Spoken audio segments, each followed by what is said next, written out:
Bonjour à toutes et à tous, c'est Lounis et Caroline. Et aujourd'hui on vous parle de l'itinéraire de notre projet Oris Saint-Jacques-de-Compostelle.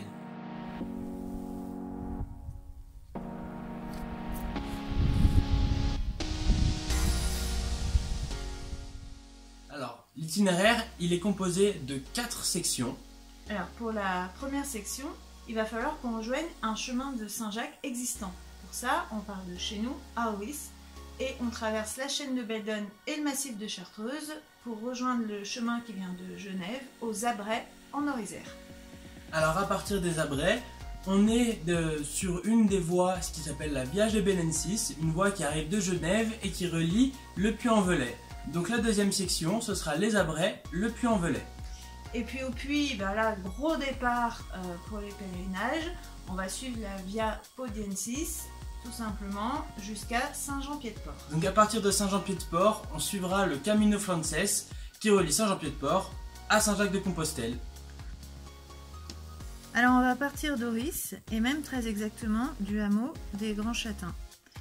Et là on va monter à la station, et puis on va aller à l'Alpe d'Huez, de l'Alpe d'Huez à Auze, et on va contourner le lac du Vernet par le nord, pour ensuite s'approcher de la chaîne de Beldonne, passer la chaîne de Beldonne en passant au Rivier d'Almont.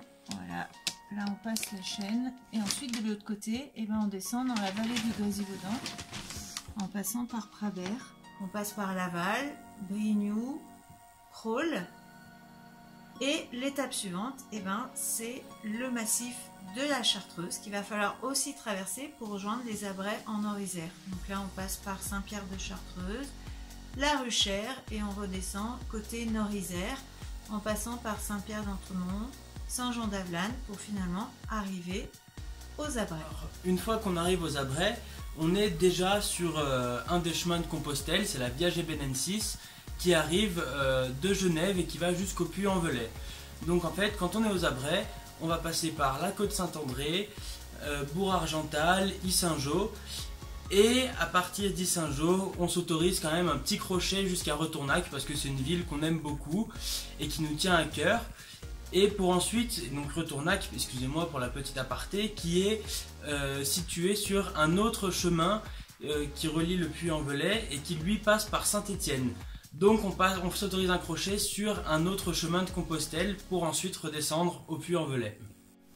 Alors une fois qu'on arrive au Puy, là on va suivre la voie que quasi tout le monde suit, la Via Podiensis, qui va nous mener jusqu'à Saint-Jean-Pied-de-Port.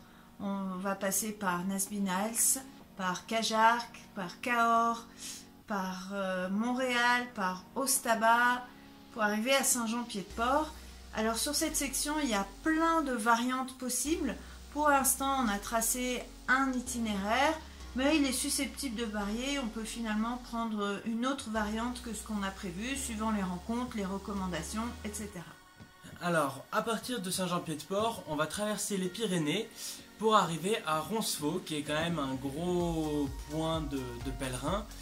Et on va suivre la voie française, le Camino Frances, donc par Pampelune, Burgos, Léon, pour arriver à Saint-Jacques-de-Compostelle.